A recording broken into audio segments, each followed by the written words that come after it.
بسم اللہ الرحمن الرحیم۔ سیرت النبی علامہ شبلی نعمانی رحمۃ اللہ، علامہ سید سلیمان ندوی رحمۃ اللہ۔ صفحہ نمبر 246۔ غزوہ بنو نذیر ربیع الاول سنہ 4 ہجری۔ حضرت عمر بن امیہ نے قبیلہ عامر کے جو 2 آدمی قتل کر دیے تھے اور جن کا خون بہا اب تک واجب الادا تھا، اور جس کا ایک حصہ معاہدہ کی روح سے یہودی بنی نذیر پر واجب الادا تھا، اس کے مطالبہ کے لیے حضرت صلی اللہ علیہ وسلم بنی نذیر کے پاس تشریف لے گئے۔ انہوں نے قبول کیا، لیکن در پردہ یہ سازش کی کہ ایک شخص چپکے سے بالا خانہ پر چڑھ کر حضرت صلی اللہ علیہ وسلم پر پتھر گرا دے۔ اتفاق سے اس وقت آپ بالا خانہ کی دیوار کے سائے میں کھڑے تھے۔ عمر بن حجاش ایک یہودی اس ارادہ سے کوٹھے پر چڑھا۔ آپ کو اس کے ارادہ کا حال معلوم ہو گیا اور آپ فوراً مدینہ واپس چلے گئے۔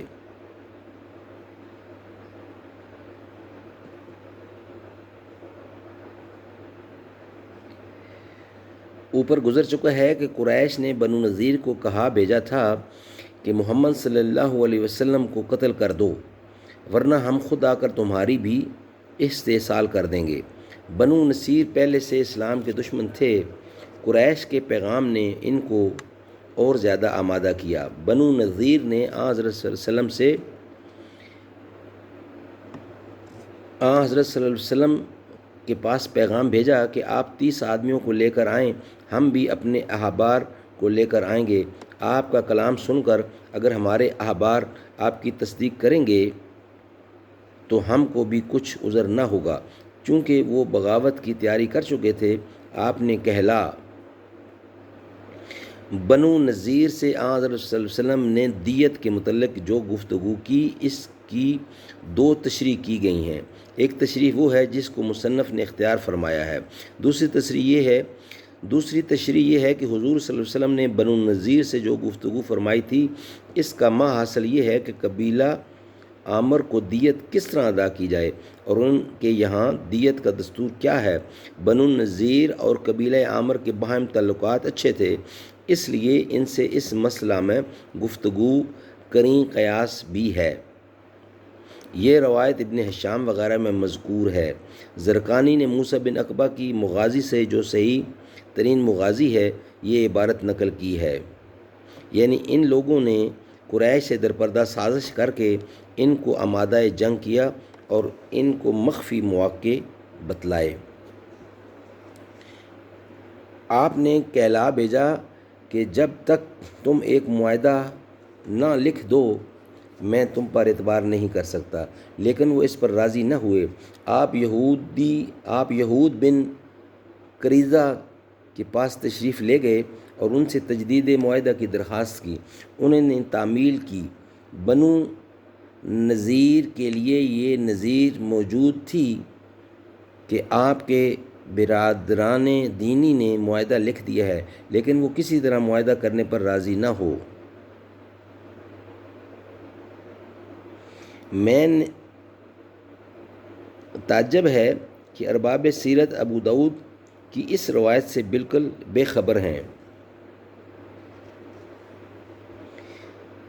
بالآخر انہوں نے حضرت صلی اللہ علیہ وسلم کی خدمت میں پیغام بھیجا کہ آپ 3 آدمی لے کر آئیں، ہم بھی 3 عالم ساتھ لے کر آتے ہیں۔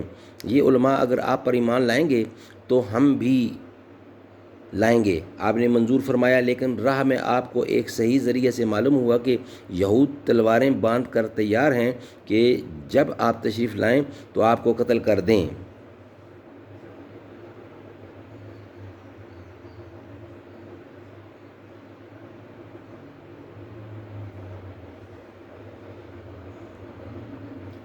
صحیح بخاری سے بھی معلوم ہوتا ہے کہ بنو نذیر نے حضرت صلی اللہ علیہ وسلم کے ساتھ اس قسم کی عیاری کا ارادہ کیا تھا۔ بخاری میں ترجمہ الباب میں ہے،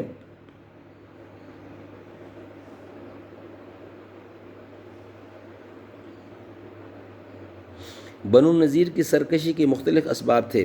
وہ نہایت مضبوط قلعوں میں پناہ گزین تھے جن کا فتح کرنا آسان نہ تھا۔ اس کے ساتھ عبداللہ بن ابی نے کہا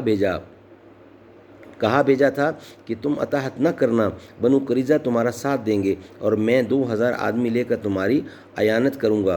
قرآن مجید میں ہے الم تر الی الذین نفقوا یقولون لاخوانہم الذین کفروا من اہل الکتاب لئن اخرجتم لتخرجن معکم ولا نطیع فیکم ابدا وان قوتلتم لننصرنکم۔ تم نے دیکھا منافق اپنے کافر بھائیوں سے کہتے ہیں کہ تم نکلو گے تو ہم بھی تمہارے ساتھ نکلیں گے اور ہم تمہارے باب میں کسی کا کہنا نہ مانیں گے، اور اگر تم سے کوئی لڑا تو ہم بھی تمہاری مدد کو آئیں گے۔ لیکن جو بنی نصیر کے تمام خیالات غلط نکلے، بنو قریظہ نے ان کا ساتھ نہیں دیا اور منافق اعلانیہ اسلام کے مقابلے میں آ نہیں سکتے تھے۔ حضرت صلی اللہ علیہ وسلم نے 15 دن تک ان کا محاصرہ کیا۔ قلعہ کے گرد جو ان کے نخلستان تھے ان کے چند درخت کٹوا دیے۔ سہیلی نے روز الانف میں لکھا ہے کہ سب نخلستان نہیں کاٹا گیا بلکہ صرف لنیتا جو ایک خاص قسم کا کھجور ہے اور عرب کی عام خوراک نہیں ہے، اس کے درخت کٹوا دیے گئے۔ قرآن مجید میں بھی اس کا ذکر ہے ما قطعتم من لینۃ او ترکتموها قائمۃ علی اصولها فبإذن اللہ ولا یخزی الفاسقین۔ تم نے لیتنا کے جو درخت کٹوائے اور جس قدر قائم رہنے دیے، سب خدا کے حکم سے تھا تاکہ خدا فاسقوں کو رسوا کر دے۔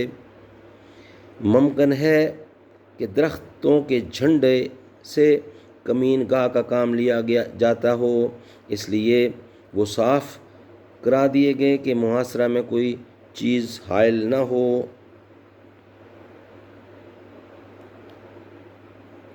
اس خیال کی تائید اس سے بھی ہوتی ہے کہ امام احمد کے نزدیک درخت وغیرہ میدان جنگ میں اسی وقت کاٹے جاتے ہیں جب کہ کاٹے بغیر چارہ کار نہ ہو۔ اگر دشمن درختوں کی آڑ میں ہو تو ان میں آگ لگا دینا سنت ہے۔ اس سے معلوم ہوا کہ ان ائمہ کے نزدیک اس موقع پر درخت کا کاٹنا جنگی ضرورت کا اقتضا تھا۔